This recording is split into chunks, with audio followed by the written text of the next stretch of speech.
Well, good afternoon, everyone, and welcome to today's YouTube live session on transitioning to our new pastoral relations system.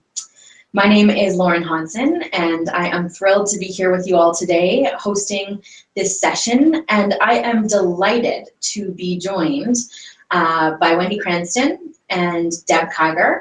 And each of them are really involved in the new pastoral relations system, imagining that, and are here to share some of their wisdom and insight with us today.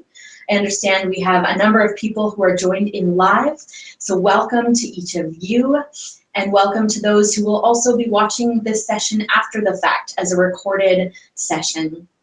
So today we're here to talk about the pastoral relations policies, specifically those that will be going forward to General Counsel.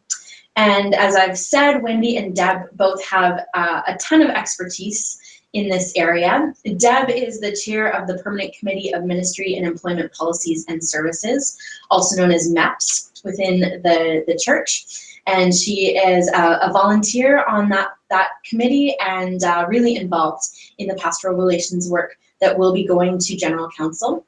Deb joins us from her apartment in Aldershot, Ontario.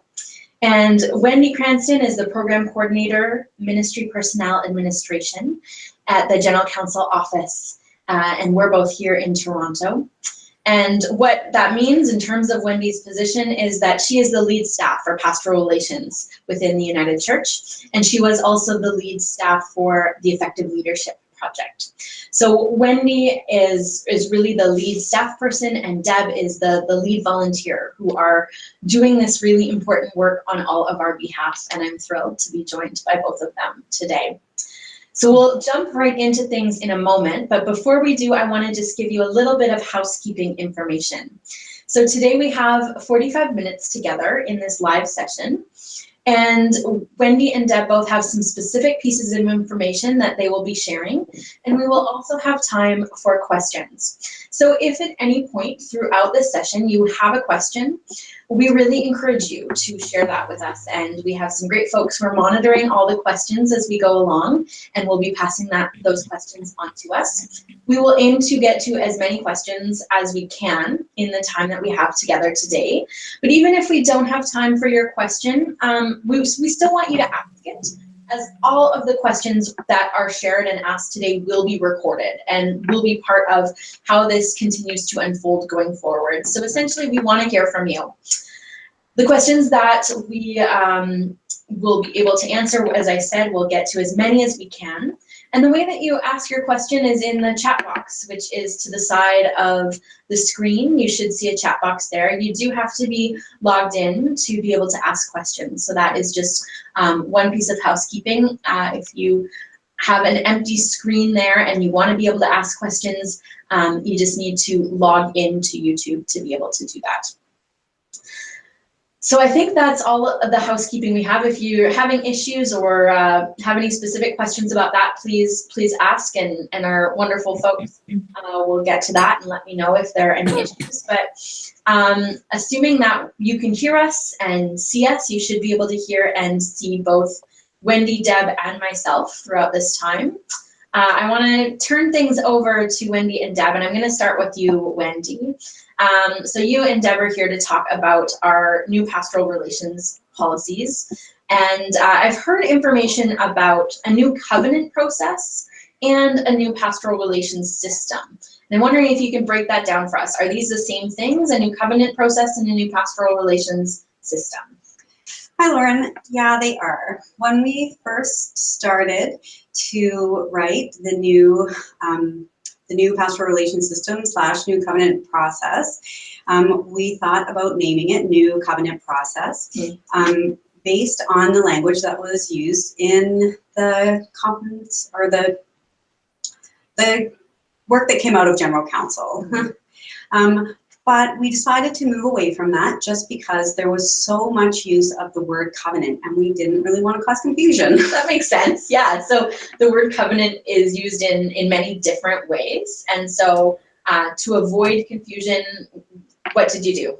Well, There's an intentional conversation happening now around the word covenant and how the church wants to use the word covenant, which is fabulous. But we decided for the time being that we would move away from using the word covenant as far as naming the whole pastoral relations process and move back to pastoral relations. Now, just so folks know, the policy as it went to General Council for consideration is in the General Council workbook, is called New Covenant Process or New Covenant Policy for folks that want to look it up in the workbook, or for folks who are going to General Council. That's really helpful. So we're going to be talking today about the pastoral relations system, and we'll also talk about covenant. But that kind of intro is really, really helpful for breaking it down for us as we kind of jump into things here. So Deb, I'm wondering if you can talk about some of the changes in the new system. So as we all know, in times of change, like any change in our lives, there will be some things that remain the same and some things that change, some things that are adapted. So Deb, can you walk us through what are some of the changes in the new policy? Sure, Lauren. I would say there's probably 5 things that look different in the new pastoral relations system. One of them Wendy has alluded to, and that is developing our understanding of covenant. Mm-hmm. And in the pastoral relations policy and process, we want to expand our understanding of covenant beyond our current model of presbytery, ministry personnel, communities of faith, and God, because many of our pastoral relationships are bigger than that, are different than that. And so it's expanding the understanding of covenant is a initial piece of the change. Mm-hmm. What about needs assessment? Are there changes there? So the joint needs assessment report that we've all probably enjoyed at some point in our careers, in our lives, was going to be replaced by a pair of profiles, a profile of ministry personnel and a profile of community of faith. And we'll talk more about what those look like later. Okay, fantastic. And then many of us who have been engaged in the current system know that there's a significant role of presbytery reps. With a new going to General Council, the remit that it proposes a shift to a 3-council system. What will that mean for a shift in the pastoral relations system? So instead of presbytery reps, which over time have created some lengthening of the process depending on the presbyteries, we will now be looking at a regional council liaison person. And again, we can describe that in more detail later, but it's a slightly different role, but it still is the link between the community of faith and the court above them, which in the new system will be the regional council if it's enacted. Okay. Wendy mentioned covenant a bit at the beginning, and you've mentioned it now too. I understand one of the other changes is around a covenant hub. Can you talk a bit about that? Sure. So the Covenant Hub is basically a place where we kind of discover our relationships that we want to covenant. So it's where those ministry personnel profiles and those community of faith profiles will be posted, and where we can meet each other electronically. And again, more about that later. Okay, awesome. And you mentioned there were five big changes. What's the 5th?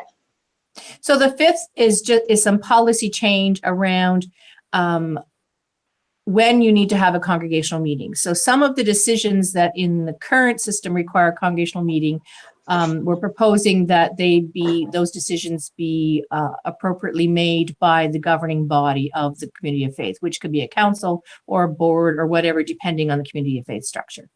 Okay, awesome. So in a moment, we'll talk a bit about some of the things that are staying the same. But I'm wondering if we could jump a little bit, if you can tell us, Deb, how you determined the direction of this new policy. Sure. So those of us who've been involved in the church for a while will probably have heard of the effective leadership and healthy pastoral relationships tests and research. And that work started in various ways about 17 years ago. And through that work, there was a process of pilot and test projects done in various conferences. And then all of the information gathered from that pilot work was analyzed by a task group of elected members with the support of staff. And those elected members and staff together harvested the data and the experience and the stories of all of those conference tests. And from that, we spent time writing a new policy and new process with the best of all. And as we've mentioned, many of us who have been part of these different processes over the past number of years know that there will be remits going to General Council this summer in Oshawa, and that changes need to be in line with these remits. That's true, Lauren. Obviously, the current system of presbytery and conference and transfer and settlement, those things, if the remits are enacted, those things will no longer exist the way we have experienced them so far. So this past relations policy, in addition to the harvesting of all of the pilot work, is also is written so that it's in line with the 3 council model, the Office of Vacation, and the transfer and settlement remits. Okay, awesome. So we already have some questions coming in specifically around the regional liaison. And I want to encourage folks to keep asking those questions. Awesome. And we're going to get, so the questions that I'm seeing so far, we will get into some of those details. And if we still haven't answered your specific questions, please do follow up. But those that have asked questions so far, we're moving there. So let's continue to journey together. So Wendy, Deb's told us a bit about some of the changes and how we got to this place of this new proposed system. Can you talk about some of the things that would stay the same? Yes, I'd be happy to. So I think the most important thing that's staying the same is that communities of faith are still primarily responsible for naming what their ministry needs are and doing the search for their new minister. So we have some changes to the process, but those responsibilities are really the same. The other thing that's the same is that the regional council is going to be responsible still for providing that volunteer support to the communities of faith while they do that piece. And so yeah, I think that's really important. Absolutely. That's a really important point. And what about, I know when a lot of people think pastoral relations, we think a request and a change of pastoral relationship. What will that be falling into the change category, or something that would stay kind of more or less the same? That's staying more or less the same. So there's a minor amount of change in that, of course, if the remits are enacted, we will have regional councils in place of presbyteries and conferences, but how those requests are made are still going to be mostly the same. Awesome. So Don Gibson has just asked if you could say a bit more about any policy changes around congregational meetings, and I think this falls in with this category here. It does. Thanks for your question, Don.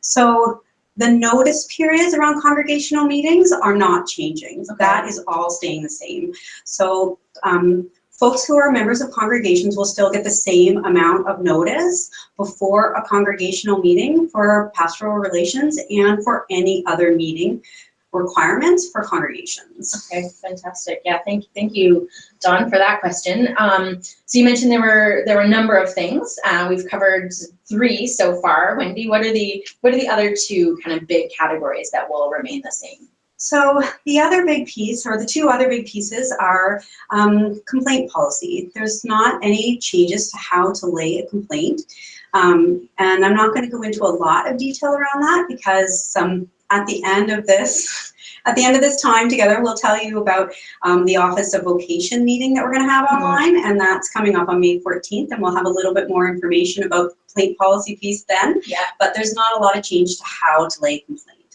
And then the other piece, of course, is just the general setup of how our policy works. So the denomination is still responsible for setting the policy, and then the regional council and the community of faith are going to be responsible for implementing that policy. Okay. So both of you have talked a bit about covenant, and I understand that a big part of this new system involves a covenant hub. And Wendy, I'm wondering if you can continue us on here and talk a bit about what is this covenant hub? Yes, I'd be very happy to. So the covenant hub is a user interface of the Office of Vocation database, and that's like a pretty big sentence considering how big the change is going to be. So I am very happy to be with you folks today because computer things are pretty new for me, and I have in the middle of an 8-day long meeting to build both the Covenant Hub and the Office of Vocation database. And so 8 days of IT things is a bit of a stretch for me. So thank you all. Well, thank you for being here, doing another IT thing with us. So the Office of Vocation database will be the database where all ministry personnel files live. Okay. And then the Covenant Hub will be the user-friendly interface of that. So Lauren, as a ministry personnel, you will be able to go to the Covenant Hub website, which will be mobile friendly, by the way. Okay. So you can do this on your computer, on your laptop, you can do this on your phone, on your smartphone. You can sign in to your own profile, and you can access your whole profile, which has a number of parts. The first thing you'll see is just your basic information about yourself. You will be able to change that information yourself.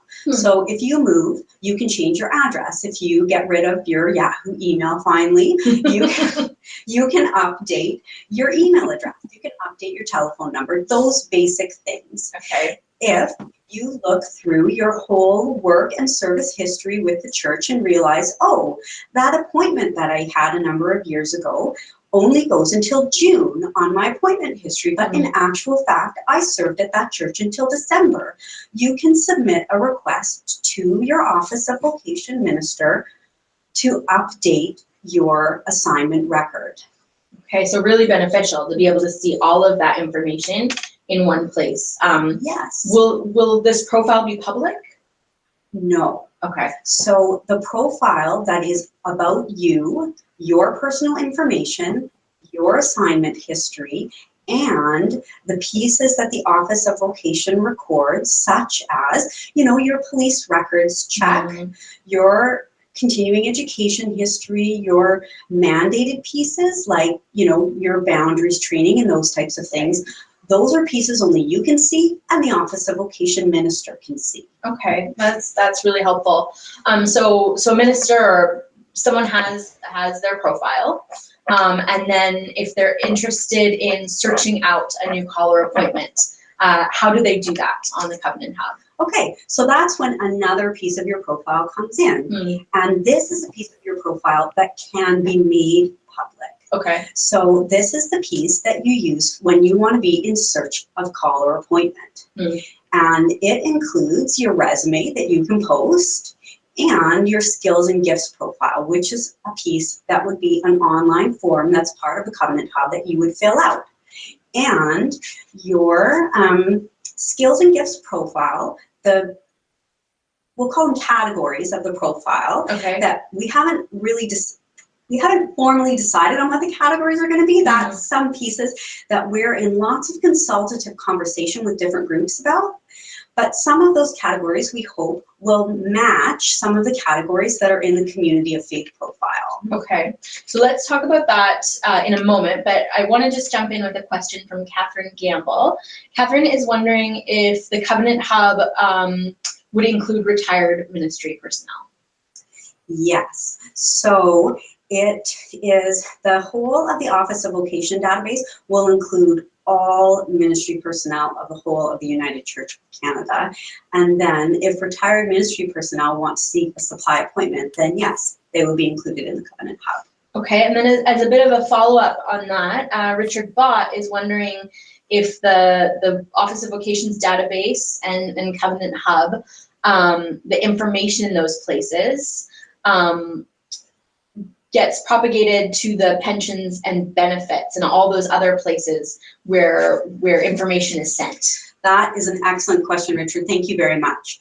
And so the answer to that is that the Office of Vocation database is a separate database from the pension and benefits database for privacy reasons.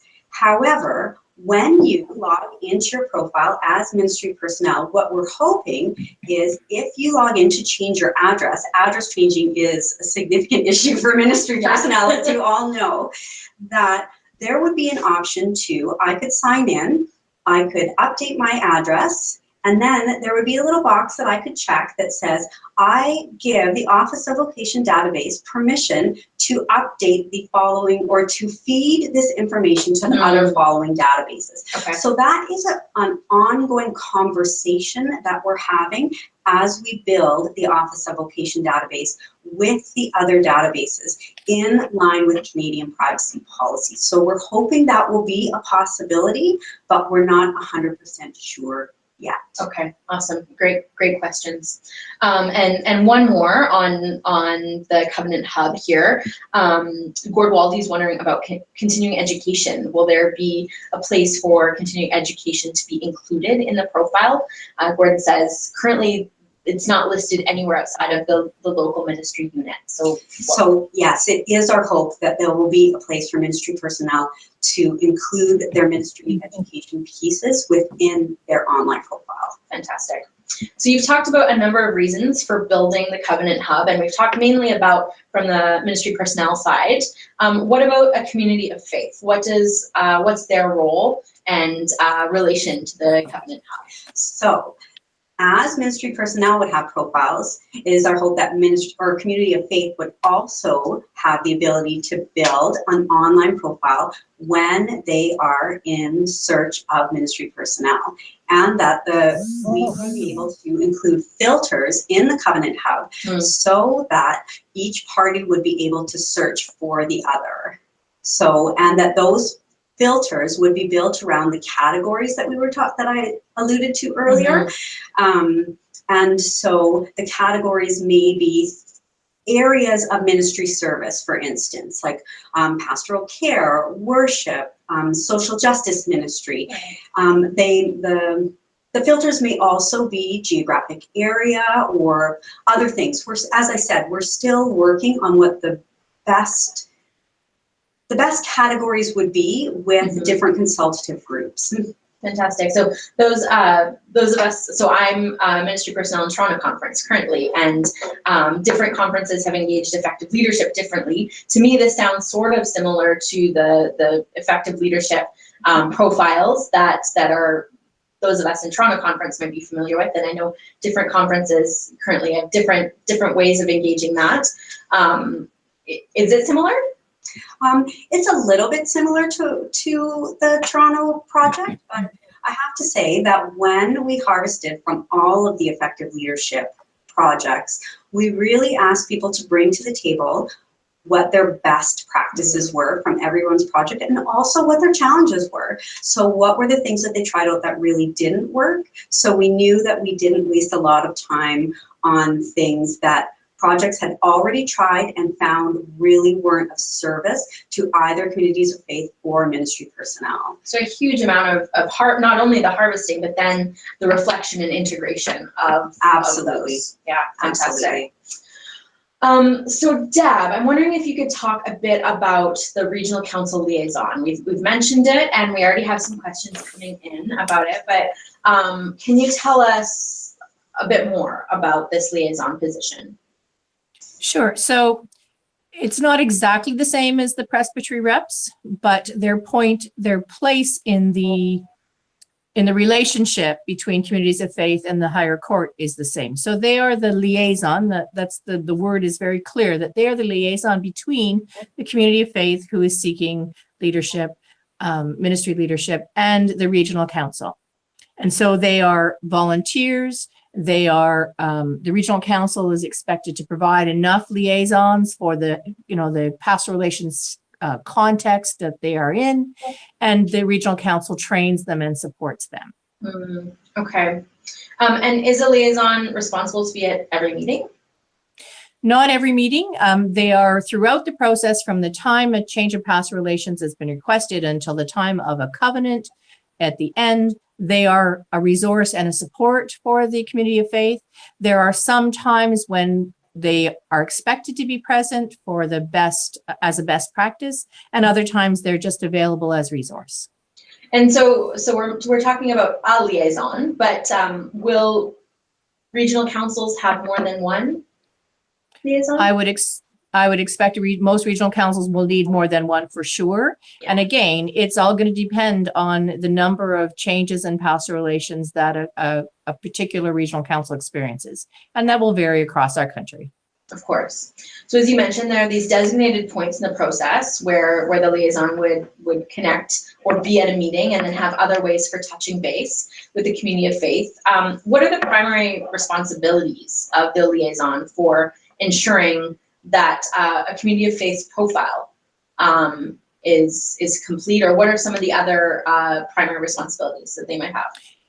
So I would say that the primary sort of really close times when they would touch base and hopefully physically as much as possible given geography would be at the time of writing not necessarily writing the profile, but at the time that the profile is complete. And we can talk about what the components of the profile are later if you'd like. But at the time the profile is ready to be posted to the Covenant Hub, the regional council liaison would be the person to ensure that everything is ready to go so that there's no holdup once in terms of the search process there.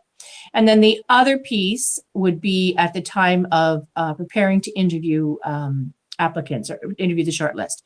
So the regional council liaison would be present at those interviews, but prior to the interviews, they would also be there and providing leadership in terms of training interviewers, providing them with the necessary interview skills and supports that they need, much of which we've harvested from the effective leadership projects, but also training them in the kinds of issues that interviewers should be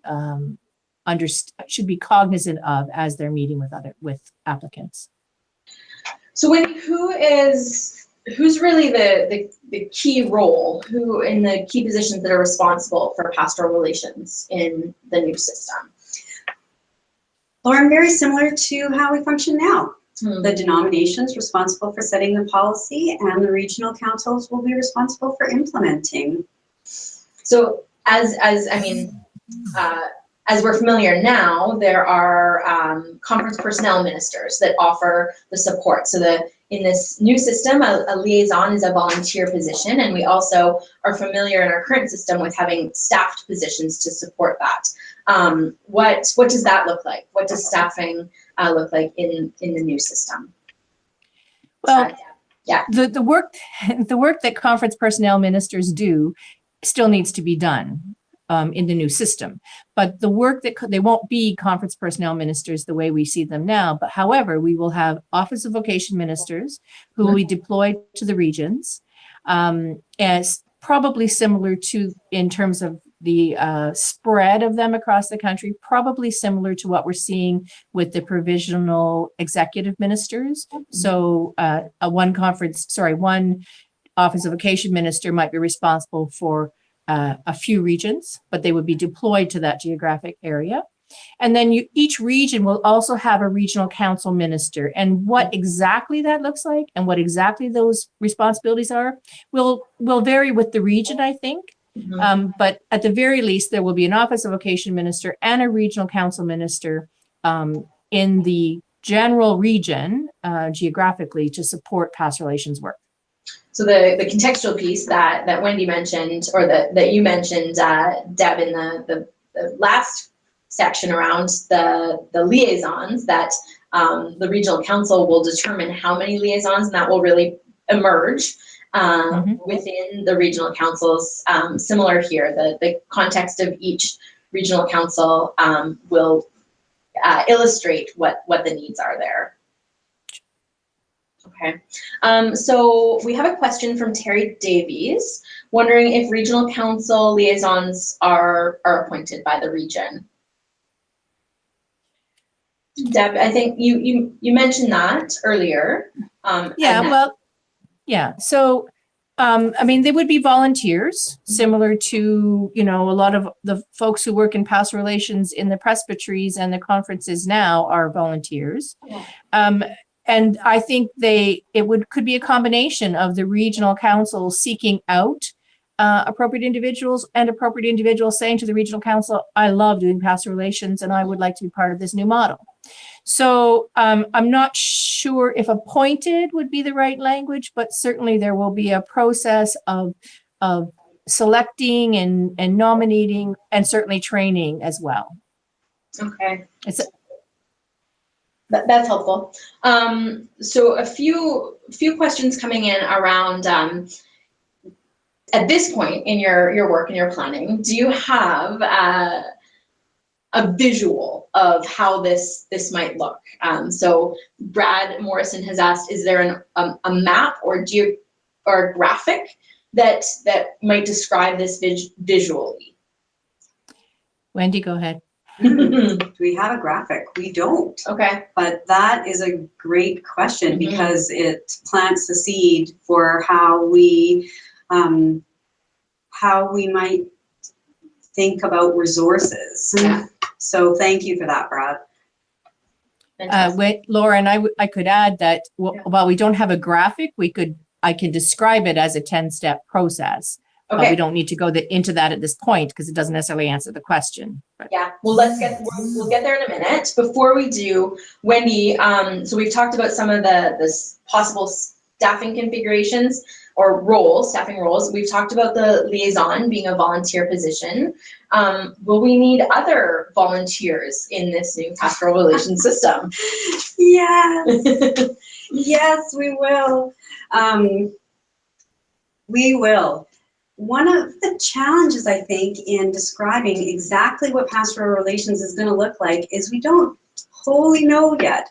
We are in a place, we're in kind of an interesting place because we have written some pastoral relations policy that is going to General Council for consideration, but ultimately it's going to be up to each region to decide exactly how to do pastoral relations within the region. And so we have some sense that regions are each going to need a pastoral relations committee or commission, but we don't know for sure how regions are going to set up. But there should be some need for pastoral relations volunteers to meet that committee commission need within regions. And of course, then there is also the liaison role. And so if you are a person who has served in a pastoral relations role in the past, and you're sort of thinking, oh, what's going to happen to me? This is the time for you to start discerning about how you may want to serve in a pastoral relations role in the future. And so you may want to think about a conversation with your provisional executive minister, or just start to continue to watch how pastoral relations is being rolled out, to sign up for some of the newsletters, which we'll give you some information about at the end of this broadcast, but certainly continue to discern about your role of pastoral relations in the church. Fantastic. So we have a lot of really amazing questions coming in, and I'm wondering, before we get a few more questions, Deb, can you give us a quick summary of what a community of faith would do if their minister requested a change in pastoral relations in this new system? I think that these steps will give a bit of insight into some of the questions that are being asked, and then we can go a little more deeper. So you mentioned earlier some 10 steps. Can you walk us through the 10 steps? So step 1 would be the governing body making the request to the regional council. Making a request for a change in past relationships and requesting assignment of a regional council liaison to their process. Okay. And then that regional council liaison would support, in step 2, would support the community of faith to write their living faith story and create their community profile. Okay. Now, the living faith story, which is step 2, the hope is that as time goes on, all of our communities will have a living faith story, like not one we just created because we have a change in past relations, but a living faith story. Right now, the closest thing we have to a living faith story might be the last joint needs assessment report we wrote, and it might provide a foundation for writing our living faith story, But that would be step 2 in the process, getting that living faith story ready to go. Okay, what about step 3? So step 3 would be taking that living faith story, the story of the community of faith ministry, and adding to it demographic information of their community, some kind of a document which probably the resources available through upcoming resources, a document reflecting financial viability, a position description, which is what we all know as we have seen in the past. And the only other thing would be if there's a MANS, there would have to be a MANS report included. And then the liaison person, step 4, would ensure that that package, that whole profile is ready to go, and it get posted to the community, to the Covenant Hub, as we've talked about before. Okay. And then what happens after that?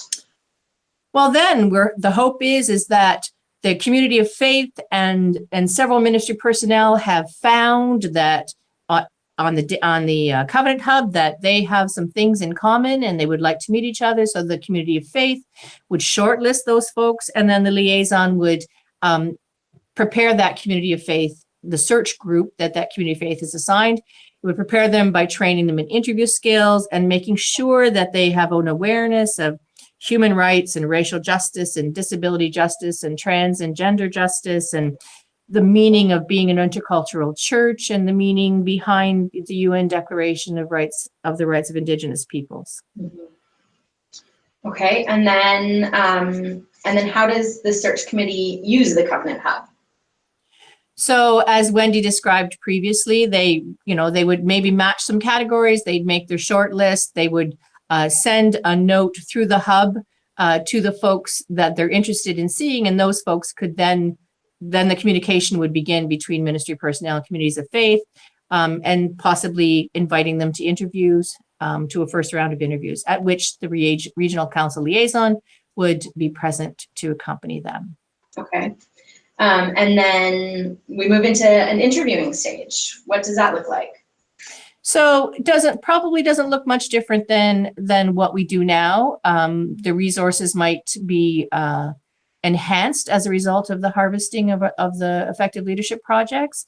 But there'd be a first round of interviews and then, kind of a process to select folks for a second round. And the second round of interviews would look similar to probably what we see now in many ways. Mm-hmm. And we would, at that point, there might be an actual time to negotiate with those folks in the second round about possibility of meeting to developing the pastoral relationship. Okay, so one of the questions that Richard Bott asked early on was about the role of the regional liaison being present during the interviews. So you've mentioned that those are times when yes, the liaison would be present. And Roseanne Vida has asked, just wondering about availability of personnel to cover the region, and I think you both have mentioned that in terms of it will be up to each regional council to discern what the number of needs of regional liaisons to cover the geography and the specific pastoral needs. Right. I might add that the places that have used this process from which we harvested kind of the process, as Wendy says, it's similar to the people who are doing pastoral relations now. They're people with a passion for the work and certainly the skills that are necessary. So I think the folks are out there. Their role just is changing slightly. Okay. And Wellington United is wondering, will the liaison replace the entire pastoral relations committee? Wendy? Yeah. The pastoral relations, go ahead, Wendy, you tried that one. Okay. No. I would think that the vision of the pastoral relations process is how it's been written by the task group that came up with it, is that the liaison would be more of a task-oriented role. Okay. And that there would still be a pastoral relations committee or commission that would be part of the regional council, but ultimately it will be up to each regional council as it develops its governance structure to determine exactly how pastoral relations will work. Okay, thank you. So Deb, I've jumped around a bit and not giving you a chance to let us know about steps 9 and 10.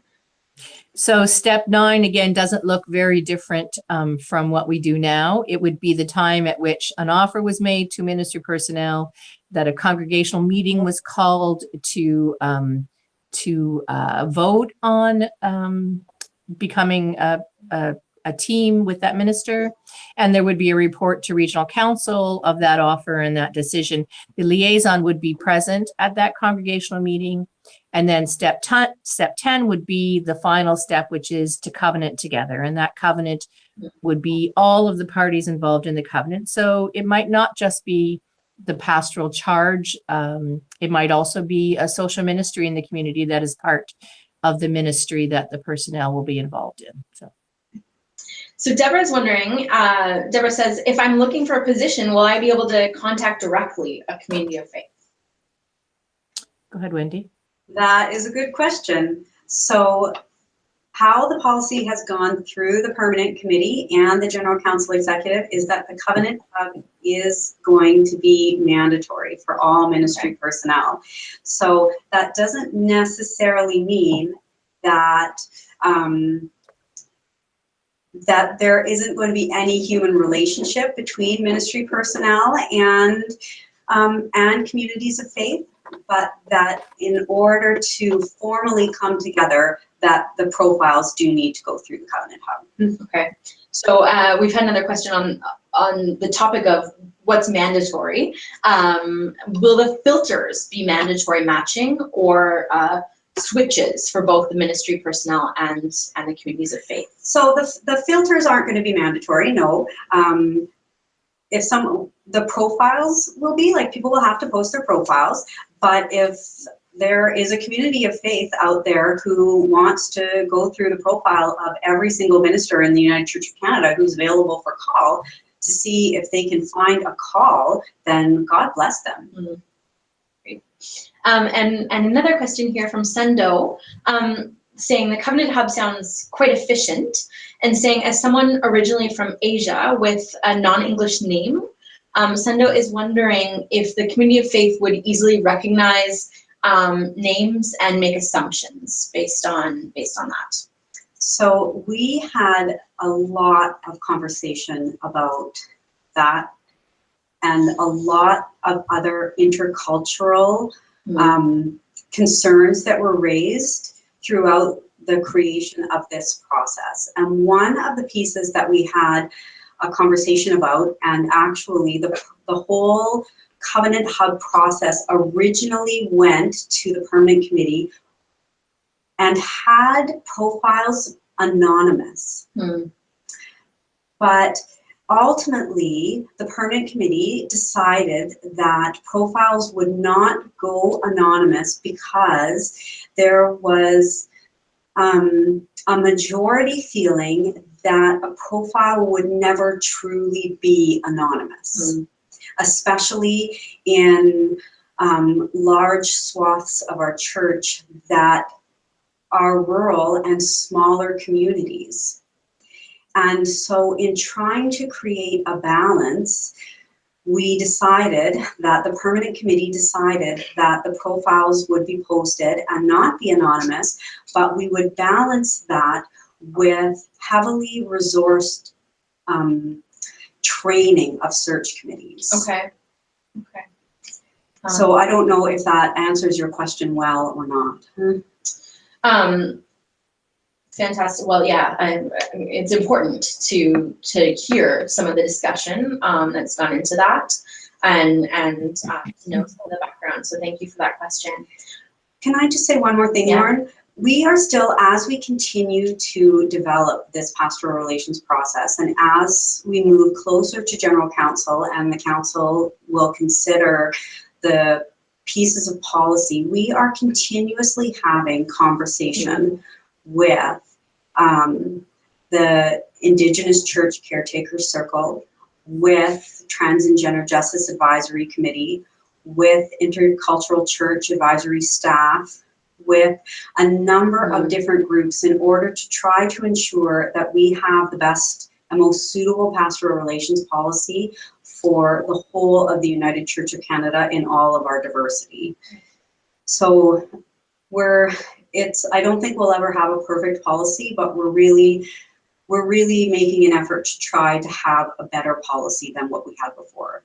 Thank you. Thank you for making note of that and for that work going into it. Yeah, all of this work. So we are actually, we're at our time, but there are a number of questions. So I'm going to go on for a few more minutes, if that's okay with you, Wendy and Deb. That's fine. But we definitely won't go beyond 2. I'm wondering, let's talk a bit about next steps. What does implementation look like? When will this all be implemented? Wendy, can you talk a bit about that? I'd be happy to. So, of course, our all-in implementation date, if the remits are enacted, is January 1st, 2019. Moving back a few steps, the next piece is General Council this summer, General Council in July 2018. We will see if the remits are enacted and if the pastoral relations policy that is going to General Council is passed. Okay. If it is, then we hope to see all of you folks back here at the end of September. And if we do see you back here at the end of September, then the purpose of that online meeting will be to talk details about how to transition from all of our current pastoral relations systems to our new pastoral relations system. Okay. So there's lots more. I mean, I like in these conversations to really point out the fact that this is just a seed.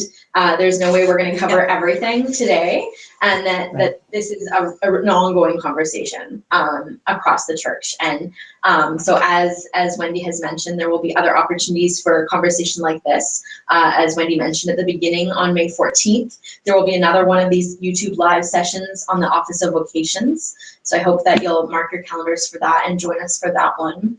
But that, as we've mentioned a few times, that as change emerges, there will be every effort made to continue to be in dialogue and conversation. And as I said at the beginning, any questions we don't get to today we'll make note of those and make sure that those go into the process of discernment and discussion going forward. So that's really helpful. Thank you. So just to follow up on one of the questions we had a minute ago about if someone could reach out directly to a community of faith if they were interested in applying.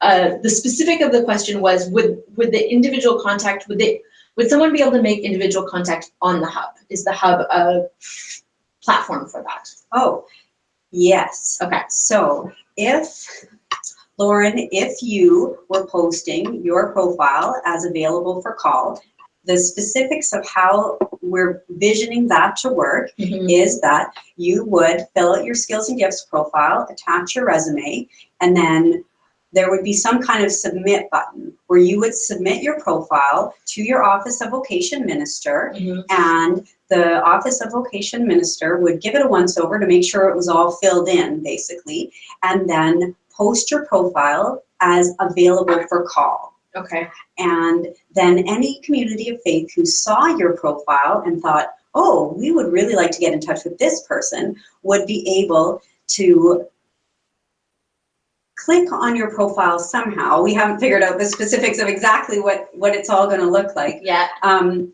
would be able to contact you via email. But your email wouldn't be listed on there. It would just say, basically there would be some kind of button that just said, contact Reverend Lauren. Okay.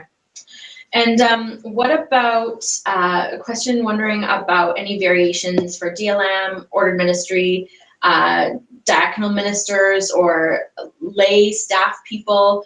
And are there different processes for short-term appointments or interim ministry? So all the ministry personnel of the United Church of Canada will all be on the Covenant Hub in the same way. Okay. There's not going to be variation depending on your status in ministry. So if you're an ordained minister, a diaconal minister, a designated lay minister, you will all be on the Office of Vocation database, and you'll all be on the Covenant Hub. And what about, we have a question wondering, what about student or candidate appointments? So student and candidate appointments will also be on the Covenant Hub, and there will be a filter for SME appointments. And there will also be a little bit of a rule. This is this is something we are just now living into as far as working out how this is all going to work. So I beg us all to know that these are all pieces we are living into. We are working out how the liaison would work with a community of faith who was writing their profile to do a little bit of discernment about whether or not they would be a great fit to be a supervised ministry site, and how then they would post their profile but say, we would be willing to be a supervised ministry education site. And then that could be part of how they could be filtered. Okay.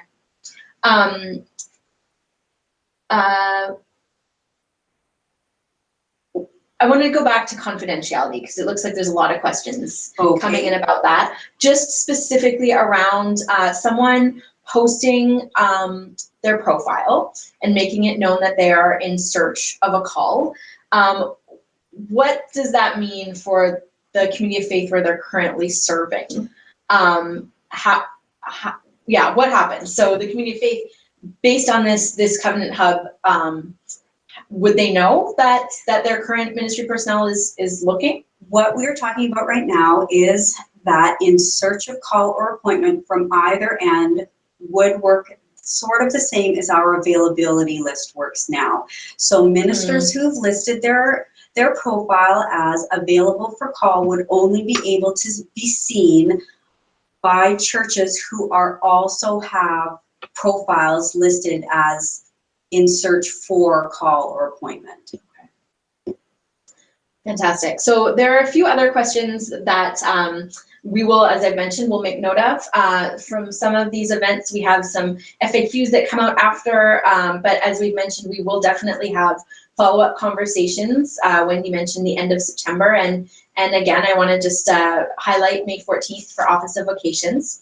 But I want to just one last question to end us off. A few people are wondering, what about communities of faith that are currently in the process or might be in the process in September?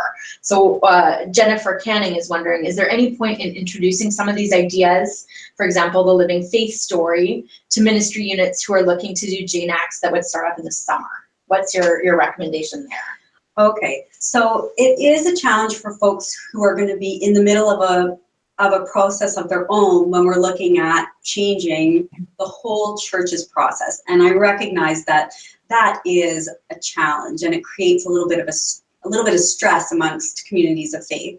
So I will start by saying that when we all meet back in September, if policies are changed and remits are enacted, then that meeting will be twofold for us. It will be both an overview of how we move from old systems into the new system, and it will also be a time to offer specifics about how to move if you are a ministry personnel or a community of faith who is currently in process.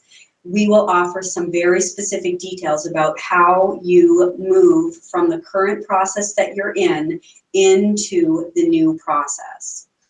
And so we will deal with some of those details at that time. If you have specific questions that you're thinking of, then send them to the Remit Implementation email inbox, and we will get them and we will be aware of them as we prepare that presentation. Okay, and so that email is remits@united-church.ca, and any remit related questions, that is a really good place to go for any of this. And those questions can be sent there, and then they will be passed on to the groups that are working on those specific areas. The questions you've asked as well that we haven't had a chance to specifically get to will also be passed on, so that all of these things are taken into consideration. Deb, were you gonna jump in with one more thing there? Well, I was just going to say that I think, Wendy, the plan is, again, we're living into it, but that you may actually have some resources available before that conversation in September, right?